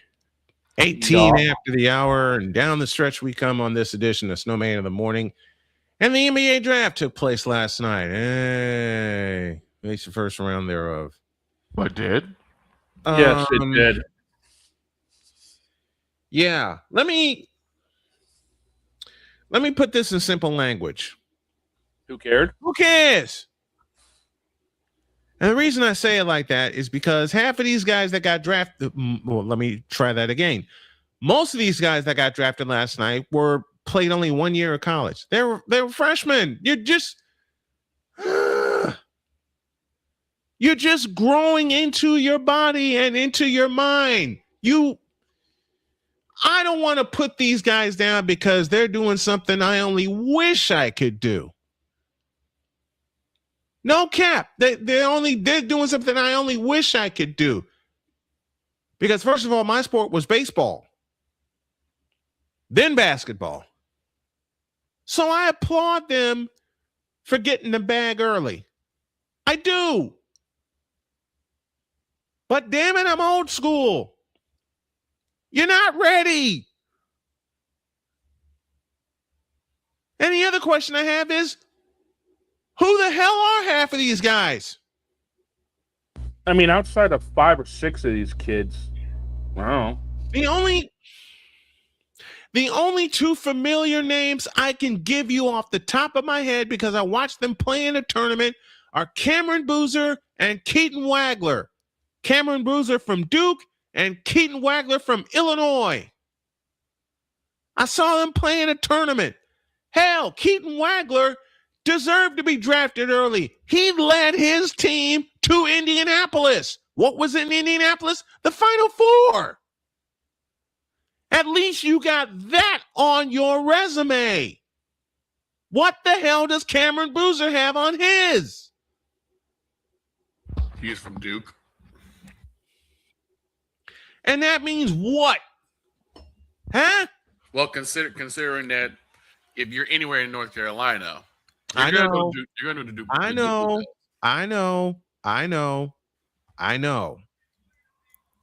But like I said, I'm old and I'm old school. You get a chance to play at college, especially with the NIL deals, you would think they would play all 4 years. Which leads me to say this. What if they had NIL deals back in the 80s and the 90s? You think that's not an incentive for these kids to stay put and finish their education and finish growing into their bodies and finish growing into their minds? They're not ready. Now, I've had people prove me wrong, Victor Wembanyama. I've had people prove me wrong, Sean Kemp. I've had players prove me wrong before, Kevin Garnett, Kobe Bean Bryant, Darryl Dawkins, Moses Malone. But it's very, very rare. The natural, for me, this is one man's opinion. This is one man's opinion who is 53 years old, about to be 54 next month. I've seen players grow up. Are there exceptions to the rule? Of course there are. Isaiah Thomas, Magic Johnson, the players I mentioned before, especially the late, great Moses Malone out of Petersburg High School in Petersburg, Virginia. I get it. But the difference between them and this crop is simple. They were ready. And you knew these guys. Also, you knew who the hell Magic Johnson was from his 2 years at Michigan State. You knew who the hell Isaiah Thomas was. You definitely knew who Michael Jordan was after 3 years at North Carolina. That's the difference. You knew these guys. You knew what they could bring. And I shudder to think what would have happened to the NBA if the great Len Bias would not have stuffed his career up his nose. Well, it's like I said before. I've said this a couple of times. There's also the incentive and the gratification that there is in this generation. Because God, now with this generation, a lot of these players are not just thinking about themselves. Right. Sometimes they are. Most of the time they are. But they're also thinking about their families. Their family. You know? Absolutely. And you're right. You are totally right. Some of them may feel like their decision is taken away because they're like, you know, if I stay, let's say I start when I'm 18, 19 years old. Mm-hmm. I want to stay for 3 years, right? Which means I'll be about, 21? Yep. When I'm ready to go to the NBA? Mm-hmm. All of a sudden, something happens. Parents collapse. Emergency happens. House gets foreclosed. Now I need quick money, real fast. Yeah, absolutely. To help my family out. And therein lies the rub. Therein, with me, my old ass. Therein lies the problem, and therein lies the catch-22 situation that these kids face today. I am not. I'm speaking of this from a basketball standpoint. I agree. I totally agree with you. I am just speaking from an old school basketball standpoint. All right. I call college basketball school is where you learn to hone your craft. Listen. I get the fact. I totally understand the fact that players need instant money because not only of their situation, which is how they got the hell out going to college anyway, but for their family. Totally understand that. Totally understand that. And someone posed the question to me. They said, Snowman, if you were a basketball player or a baseball player and you had a chance to get some quick money to help your family, would you take it? Hell yes. Right. When you're in that catch-22, I was disabled for 3.5 years. Does that tell y'all something? Right.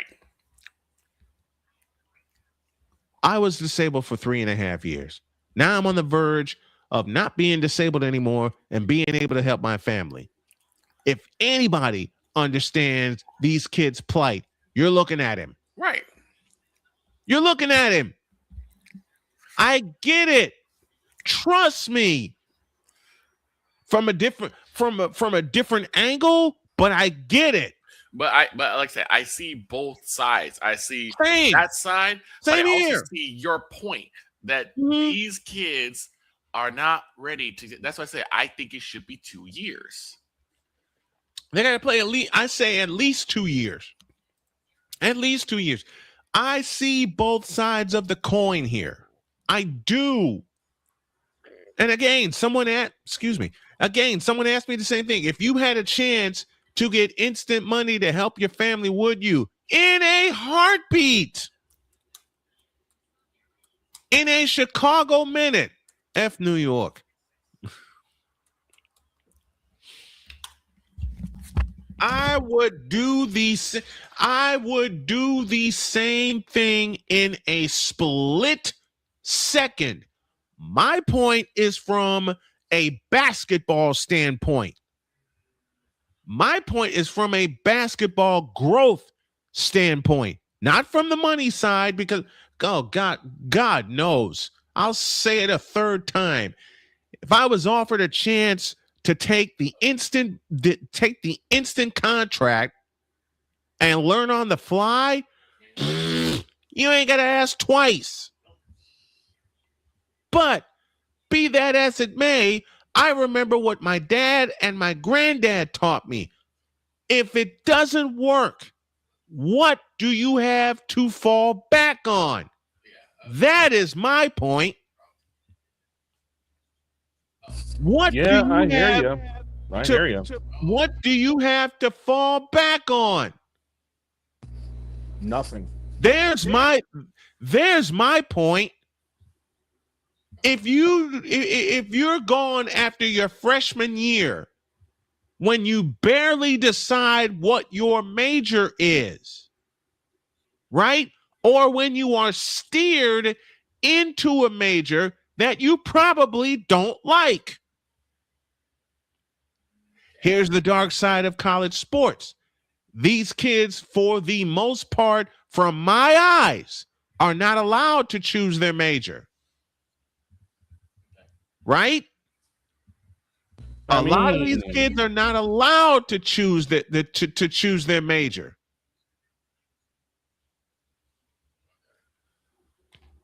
And because they're not allowed to because they're not allowed to choose their major, they're not allowed to let their minds develop into what they truly want to do, just in case their sport of choice does not pan out.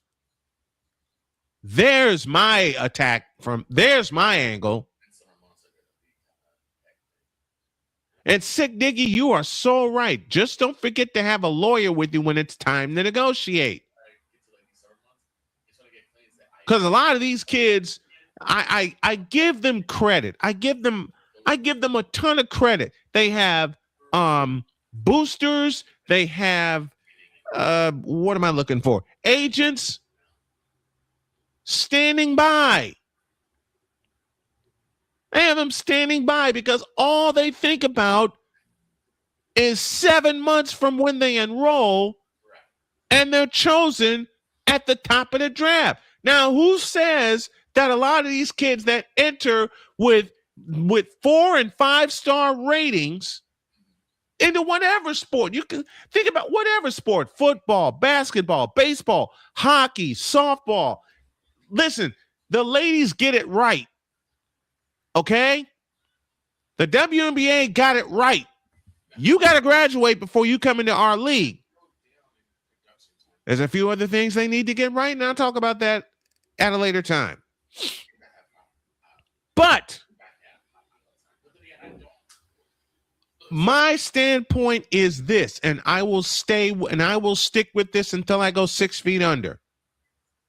Mentally and physically and basketball-wise, these kids are not ready to take on the challenges of an 82-game season. They're learning all this on the fly. Now, granted, even if you do play 3 years or 4 years, you're still starting at the bottom and you still have to make the roster. The difference is mentally you are prepared just in case you do get cut or just in case you are shuffled around from camp to camp to camp and from team to team to team until you latch onto a team and can make your way up from there.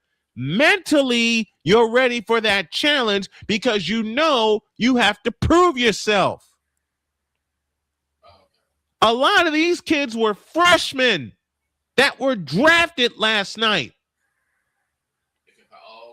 There is no guarantee that you are going to make a roster, no matter how high or low that you are chosen, because your skills may not be ready for the team that chose you. I've been making sure that I mean, the Washington Bullets chose A.J. DeBanza, #1 overall last night in the first round. And my question is this: who in the Vita Blue, yellow-bellied, red-blooded hell is A.J. DeBanza?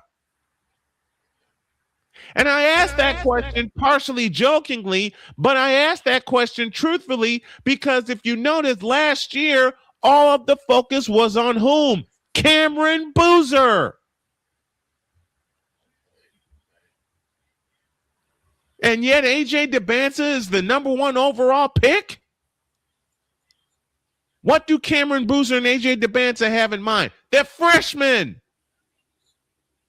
They should be learning about how to be on their own. I mean, famous fathers and mothers or not, you got to learn yourself how to be. Hell, I went to college a couple times, and both times it didn't fit me, okay?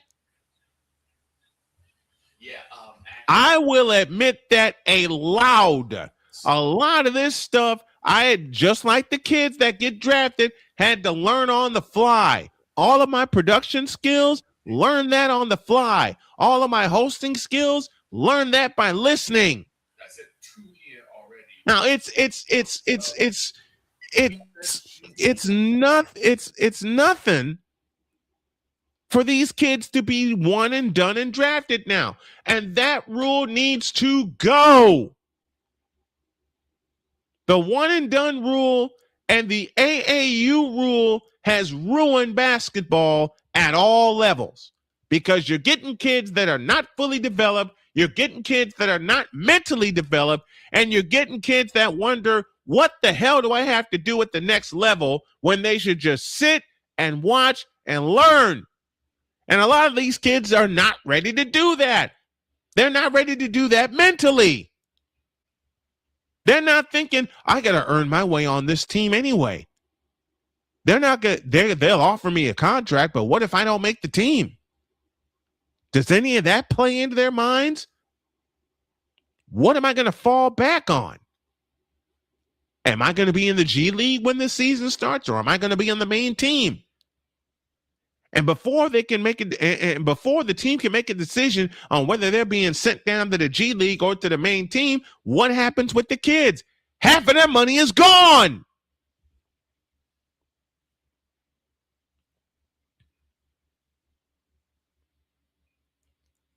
Half of that bonus they get is gone. And now they have to worry about the maintenance.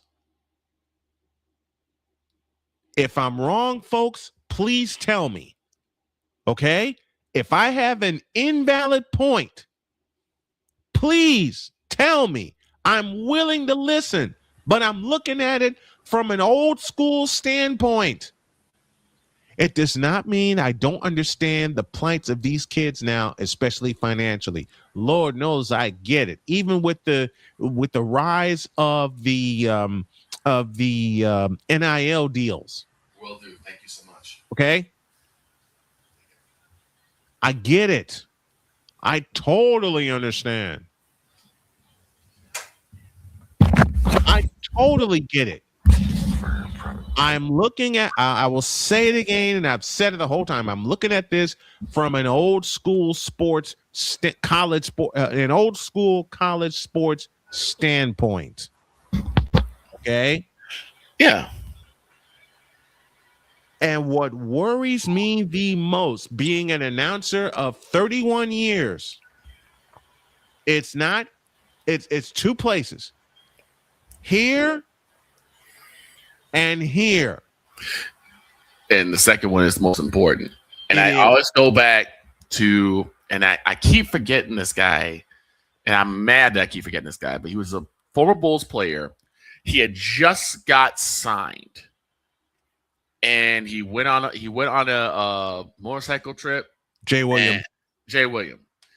And he got into an accident, and he couldn't play basketball. Couldn't play again.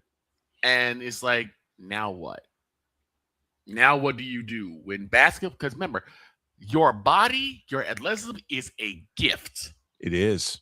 What are you going to do if that gift gets taken away?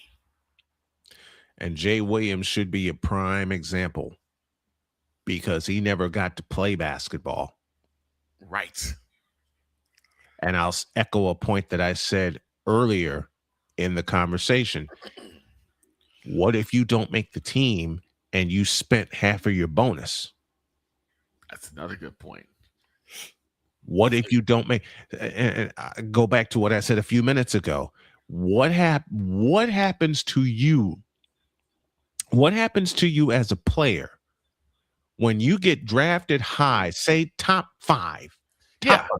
Okay. Let's say top 5, not top 10, but top 5. Right. And you're one of the 5 that doesn't make the big team. Right. Now what? Now what do? You get sent down to the G League and being drafted as a freshman. As a freshman. And not only that, look at one thing we've talked about before. One thing that Michael Jordan actually majored in, he majored in not only business, but also media. Journalism. Which really should be hitting home for a lot of these players because a lot of these scandals, a lot of these social media or media scandals would not be happening. And that should fall on the coach. The coach should be having his players, especially players that he think are going to be high draft prospects, having a chance to talk to media or journalists or media professors and teach them how to deal with media, how to be media savvy.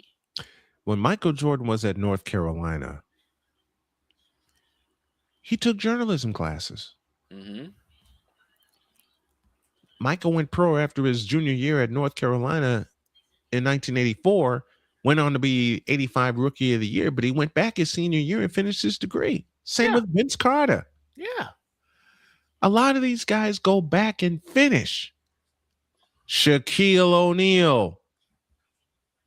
Not only his undergrad, but his doggone master's from Louisiana State University. And that's why they are so successful. Michael Jordan never has to put on a pair of shoes again if he didn't want to. Mm-hmm. Now, of course, he could. If he wanted to, he could probably come back and probably dominate again. But he's set for life. But he's set. I don't think he needs to worry about money, especially with what that race team is doing right now. Exactly. He's so business savvy, it's not even funny. And I'm learning my business savvy from the beautiful woman I am married to. We're gonna be set. This crew is going to be set. I worry about the kids that get drafted early, way too early. and then something happens to and them. something happens to them, a catastrophic injury, an accident, the motorcycle accident that you brought up with Jay Williams in 2001. Yeah.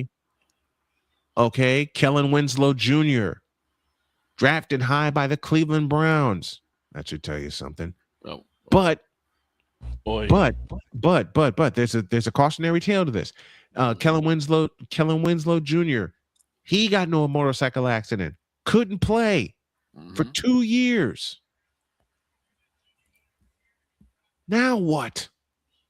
Though that's the simple 2-word question that I have for these kids. And that every one of them should have for themselves. Now what? What happens after that dream is gone? You've got to think about beyond your sport of choice. Yeah.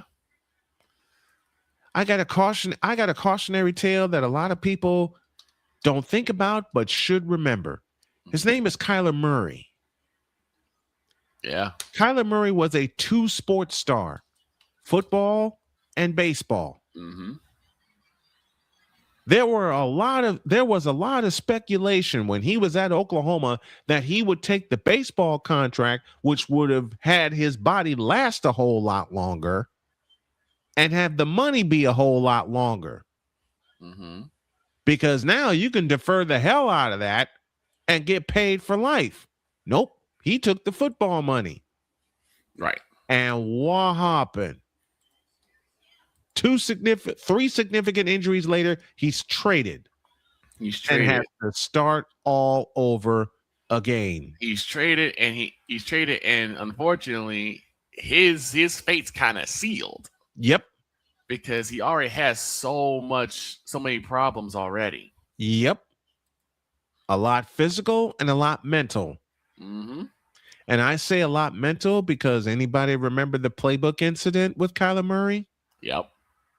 Where he refused to look at it? Yep.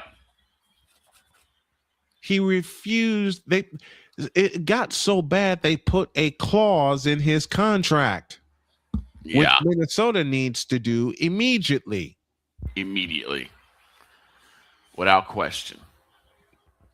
They need to put that same clause. Everybody that is not a junior or higher that gets drafted, you need the same clause in your contract. Yeah. Because you got to concentrate. You've got to level up. You've got to be ready. No, not be ready. Stay ready. Yeah. Everybody can get ready. I can get ready to call a game.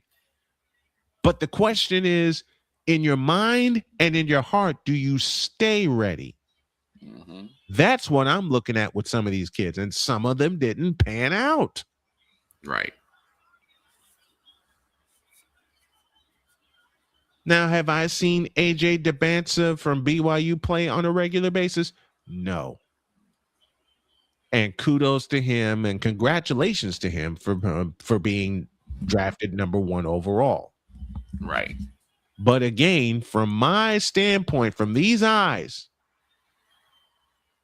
who the hell is AJ DeBanza?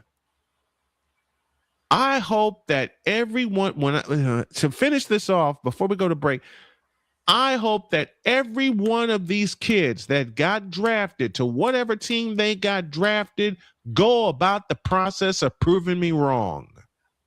Please. Mm-hmm. Victor Wembanyama did it. And I had my doubts about him when his name started getting mentioned, and I asked the same question that I asked him AJ DeBanza. Who the hell is Victor Wembanyama? Boy, did I find out.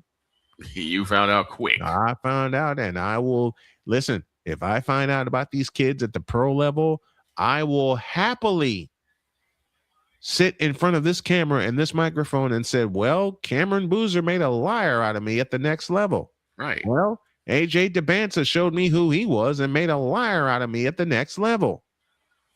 I will happily say that. And I got no problem doing so. Right. I've been proven wrong before. That's y'all's assignment. Prove me wrong again. Please. I'll watch. Okay? Dig it. I'll watch. I'll do an NBA Wednesday game of the week. Mm-hmm. I want to see these kids succeed. I want to see them succeed more than anything else in the world. I am a father and a grandfather. I am a husband. I want to see my family succeed more than anything else in this world. My advice to the kids that are coming in, get your mind right, get your heart right, and prove a snowman wrong.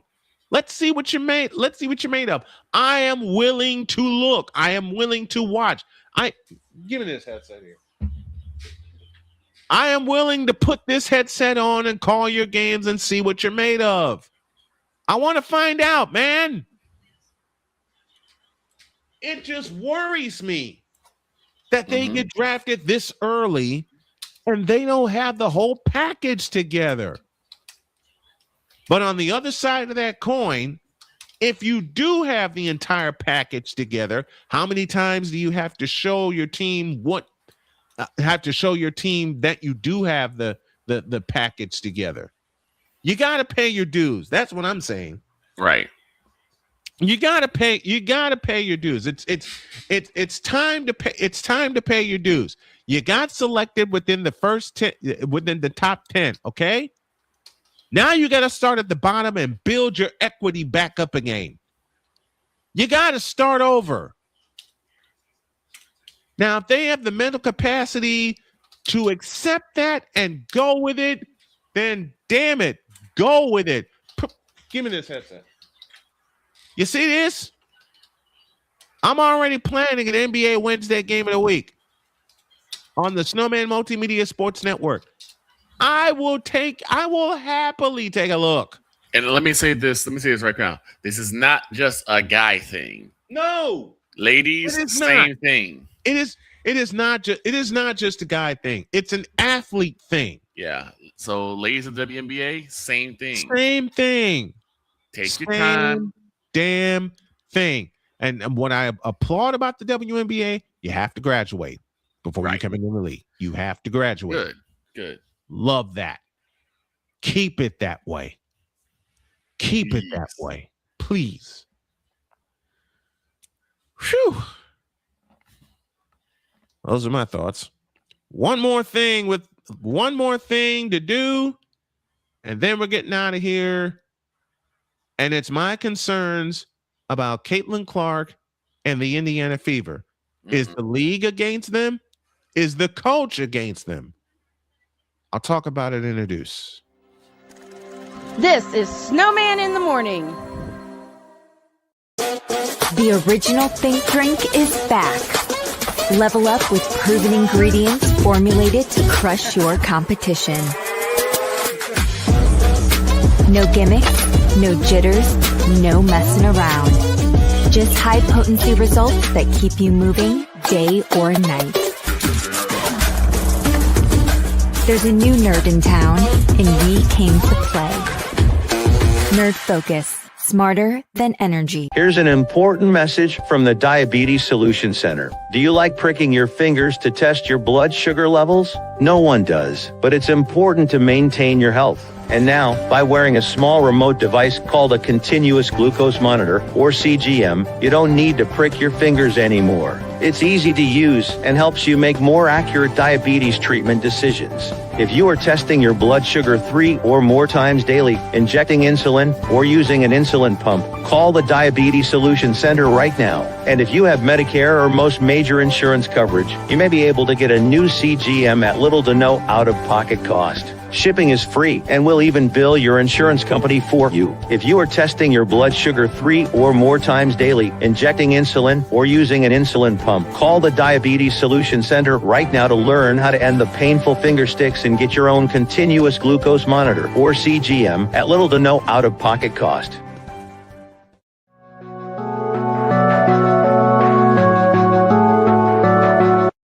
I want to do a TED Talk, but I don't have anything to talk about yet. I'm getting there. Life is for the living. We're not here that long. You can learn anything you want to learn without any money spent. What do I really enjoy? What do I really want out of life? I am your host, WIZE, Are you in a life holding pattern?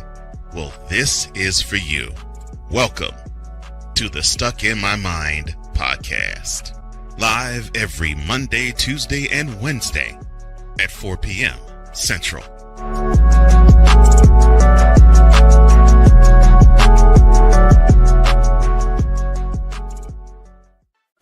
Drew Willingham. In this case, yeah, you put the blame on Kyle Shanahan for apparently not preparing the team enough for the overtime rules, supposedly. Cole Johnson. Peyton was considered the winner, and he was the darling of all darlings for Gerald. With a special appearance by Tyrone Alizé McDummy. Ain't nobody calling me. Text delete, delete, delete, delete, delete, delete. Join these two football enthusiasts as they give you total football talk. Live every Monday at 4 p.m. Eastern, 3 p.m. Central on the Sertoba Media and the Comey Media YouTube channels.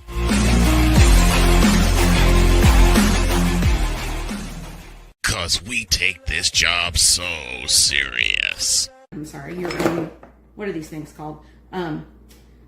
Spices? Spices, thank you. My brain went bleh. What in the all types of blue hell? This is Snowman in the Morning.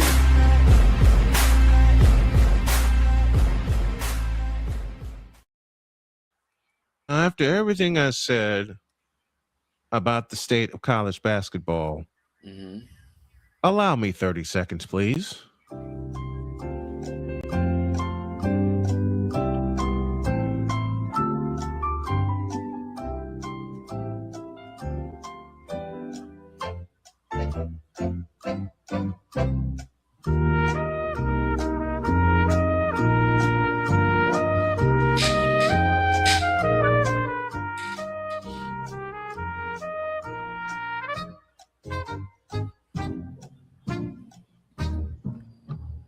I'm going to save my Indiana Fever / Caitlin Clark rant for Friday when Allison is here. Okay, when Allie is here. I want Allie to be here and tell me if I'm wrong. All right? Yeah. Okay. Plus, No, I feel that. the Fever play tonight against Phoenix. I will say this. Yep. I'm getting a little alarmed because I'm starting to see a lot of mistakes from Caitlin Clark. I'm starting to So see am I. her becoming very sloppy with the basketball. And that concerns me. That's not her. Oh, yeah. I mean, like I said, around the All-Star break, we will see should be the old okay. Caitlin Clark. Yes. We will see the old. We will see the old Caitlin. Yes. We will see the old Caitlin Clark. By the All-Star break, just needs time, and plus she gets another month off. Right. To really with heal the up. with the FIBA tournament. Right. Like, remember, she's still healing from injuries. I'm going to allow that to stand. Right. Okay. Yeah. But to finish things up, wait a minute. Dog said you had some MLB news for us. What you got? So, yeah, we're a little bit more baseball to wrap things up today. All I don't know how many of y'all remember last year during the Hall of Fame ceremony weekend. MLB did something kind of interesting, and all 30 teams wore throwback hats to with their old generations. Yeah. They're doing it again this year. Nice. I love it. The hats have actually been announced. Okay. Arizona's going back to 1998. Okay. Nice. The Oakland A's, screw Sacramento, screw Las Vegas, are going back to their green hats from the 68-69 era. I love it. Okay. Atlanta is going back to 1981 with their blue hats. Woo! I love those. Baltimore is going back to 63 with the orange B on the front of the hat. Oh, the orange bee. Okay. My beloved Red Sox are going back to the 30s with the red B. The red bee. Chicago, you've got two of them. The Okay. Cubs are going back to 1914. Wow. The Chicago White Sox are going back to 1949 with the big old white C on the front. Oh, All right. I know that one. Dig it. Dig it. Cincinnati, 1930. The gray red with the Red Sea. Yeah. Yeah. The Cleveland Indians, 1973, with the Tribal Sea. Yep. Okay. Yeah. Yep. Colorado, going back to 2003, with the purple hat with the CR in black. Uh-huh. Detroit, 1918, with the old letter D. Yes. Old letter D. Okay. The old English D. Houston is going back to 2002 with the Texas Star front end. I like that. Kansas City's going Columbia blue. Yep. The LA Angels, 1961, black and red with the halo on the top. Yep. Nice. The LA Dodgers are going back to 1912 when they were back in Brooklyn. Okay. Yep. The Marlins have basically worn this hat all season anyway with their throwback uniforms. The typical inaugural year Marlin front. Oh, the Marlin. Yes. The Brewers are throwing it back to 1994 with the MB on the front. With the MD, the Motada. Minnesota going back to 1987 with the Big M. With their championship year. Yep. The Mets are going back to 98. The black and blue. Black and blue. Yankees are going back to 23. Yep, they're going back to their original. Philadelphia is going with the red P from 1913. Pittsburgh's throwing it back to the 70s. With gold and black. Yep, black bill, gold cap, black P on the front. San Diego's throwing it back to 1991. Blue cap, white S, orange D. Yep, the years of Hoffman. Yep, the San Francisco Giants are throwing it back to 1973 with the orange baseball and the word Giants across the front of it. Yep. Seattle's going back to 1994. Yep, the green hat. Yep. St. Louis going back to 1939. With the STL. Tampa Bay is going back to the Devil Ray era. The green look. And the last one, Shane? I would say it, but my website literally just crashed because there's a few other ones. Toronto. The Toronto Blue Jays are doing one finally that doesn't have a white front end because they're going back to the mid 90s. Right. Right. Texas is doing a weird one because they're throwing not too far back. Yeah, they're 2001. And Washington is going back to their inaugural year in 2006 with the DC on the front. When they played at RFK Stadium. Walla Walla, Washington. Shut up, Victor. So I like the idea, but if I was MLB, I would make an exception for the weekend and let the teams run a throwback uni to go with it. Yeah, I would too. I get the fact of doing the whole 4+1 thing, but when it's a Hall of Fame weekend, look at what the NFL does with the throwback jerseys for the Hall of Fame game. Oh yeah. Look at what the NBA did. Why not add? Why not just add one more? Remember the Chicago Bulls script jerseys? Yes. The cursive jerseys. Yeah. Oh, I remember those. Yeah, I remember those. All right, we got to get the heck up out of here. No baseball today because if you can hear my voice from going off earlier, I got arrested because there's a Fever game tonight at 7 o'clock is the pregame, 7:30 is the tip. I'll keep my eye on the White Sox and the Indians and the White Sox. You got one job, Chicago White Sox. Finish the job. Yeah. Sweep their asses. Which means we're going to have to save the Patreon taping for a later date. Yeah, we got to save the Patreon because I need my voice. And after tonight, the next Fever game will be Saturday. So I get a couple days to rest. Yep. Have a great day. God bless. Remember to make your next move your best move. And always remember, if your dreams don't scare you, they are simply not big enough. Dream big, do bigger. We are. We hope y'all are too. Full 3-hour show tomorrow. So long, everybody.